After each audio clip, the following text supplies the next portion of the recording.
Hey everybody, Tracy here with Truth Be Told. Today we're going to talk about anxiety. I know a lot of people get it and some people live with it every single day. There's a few things you can do right off the bat. You want to try to distract yourself. Try to get something else going, a project, music, change the channel, whatever is happening, change it up. If it's a situation where people are being loud, there's a lot of chatter going on, I know that makes me anxious, then maybe step out, get some fresh air. Take at least 10-15 minutes away from that situation if you can.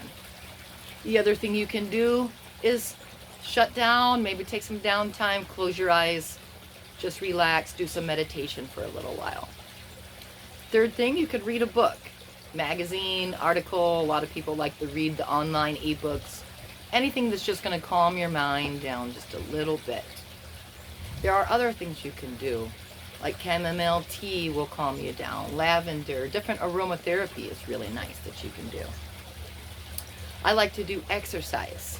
Once I start riding the treadmill or the elliptical or something like that, it takes your mind off of it. I always turn on some good music that gets me pumped.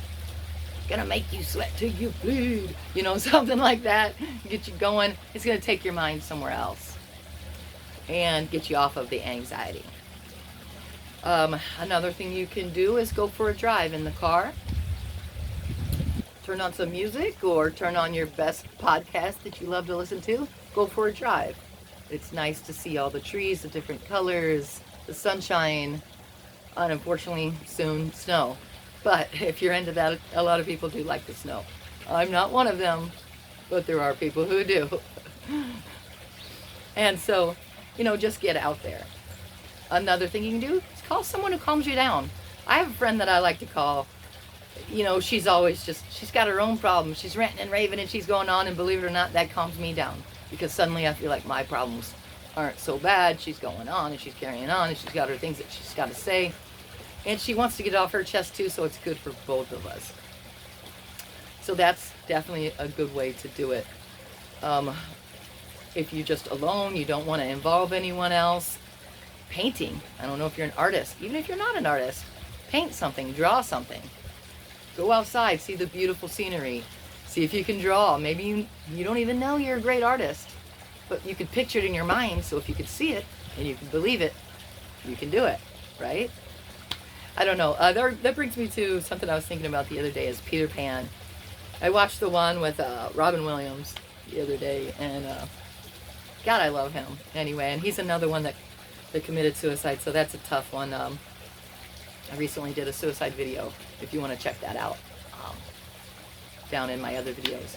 But anyway, not the point of me bringing that up.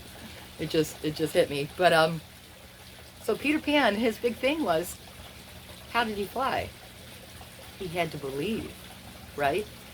And now we're all seeing like this manifesting is real, and all this is real, and that's real, and ghosts are real, and aliens are real. Well, guess what? What you think becomes reality. So that is the truth, and I've discovered it, I've used it. That whole, like, you just were talking about somebody, and now you see them, or they call you. Laws of attraction. That's real. Try it, use it, watch it happen before your eyes. But you gotta believe. So that's the ticket. And if you don't remember how to do that, watch Peter Pan again, because that's a great movie, and it'll definitely spark that child within you that remembers magic, that remembers believing. And hey, I've seen it, I've done it, it works. So yes, I recommend it. And definitely Robin Williams, may he rest in peace, the great actor and person that he was. So back to our subject at hand, which is the breakup. I had a friend once say he felt like he was never going to find anybody else. And there are so many people in this world. You could literally trip over somebody going to the mailbox. You could meet the mailman. So there are people everywhere. If that person didn't work out, what I'm here to tell you is that wasn't your person. It never was your person. You were clinging on them for codependency, or because you got with them and you put in all this work and you just didn't want to waste all that energy that you'd already put in, so you didn't want to start over. It was too scary. There's a lot of reasons why people stay in bad relationships. But there was probably a point a while back when you knew that it wasn't right for you, and you stayed anyway because it seemed harder to get out and start over and find a new relationship. But I'm here to tell you it's not harder. It's actually easier. The longer you stay in that wrong relationship, no, you're wasting time. The person that you should have been with is out there going, where's my person? Where is he? Where is she? You know what? They're stuck in a relationship they shouldn't be in anymore. That's where they are. So people, please, it is okay to break up with people. It is okay to move on. If that is not your person, if they are not filling you up from within and helping you heal that childhood wound, helping you smile, helping you find your purpose, that's not your person. Move on. They did you a favor by leaving. Seriously, you know you're better off without them. And in fact, the next person that does come along once you're healed, once you're ready, is going to be a great person. It's going to be 10 times that person. It's going to make you happier. And then you can smile and say, wow, they did me a favor. Because that's what they really are doing. Things in life happen for you, not to you. That's where we all get a little boggled up. Like, why is God doing this to me? You asked him for something, and he's trying to give it to you. But he can't give it to you if you're with Joe Schmo over here that was never your real person to begin with. So he's got to break you up. You've got to go through this breakup. You've got to go through moving out, the house, the whole 9 yards, because you asked for this over here. You're not ever going to get to this over here if you're over here, stuck in codependent relationship that's not for you. So I know it's hard, but own it.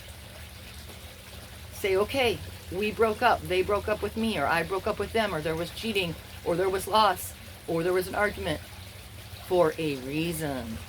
It's not your path. It's not your person.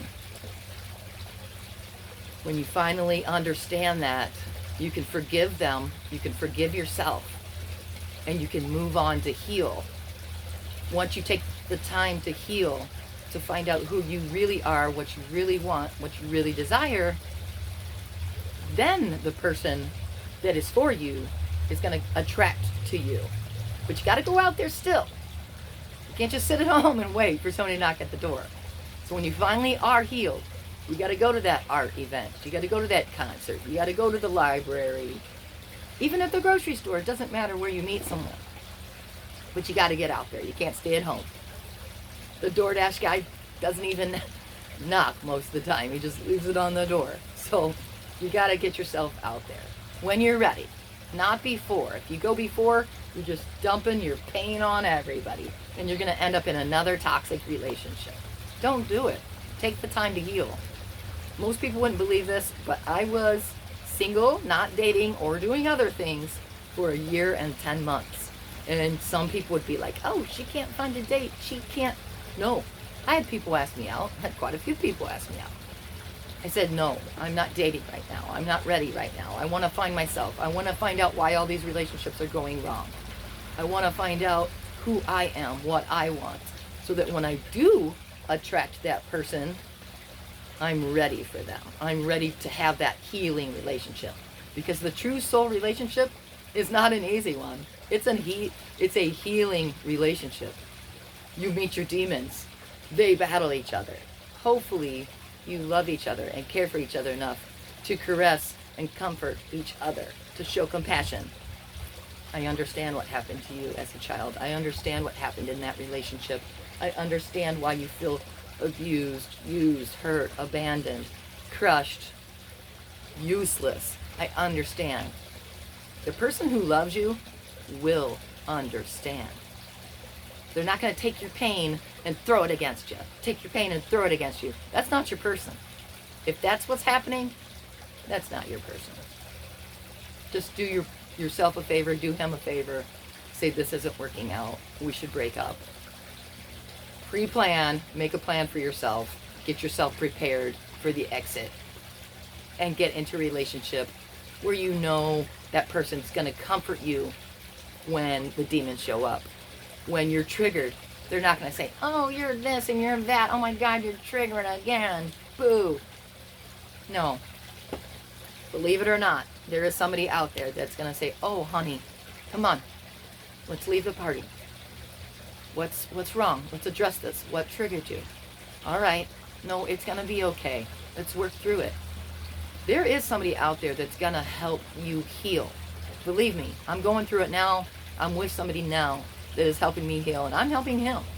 He had a lot of childhood trauma. He's got a lot of family issues that he is and was dealing with. And we're both going through it together. We're helping each other together. And even if you don't have your partner yet, or haven't found your partner yet, that's okay. Like I said, it was almost 2 years I was single. And it wasn't the guy right after that either. Believe it or not, it wasn't. I had another test guy, or still a test. I call it a test or a lesson that I had to go through. I wasn't ready still, because there was still something broken inside of me that kept going after a certain kind of guy.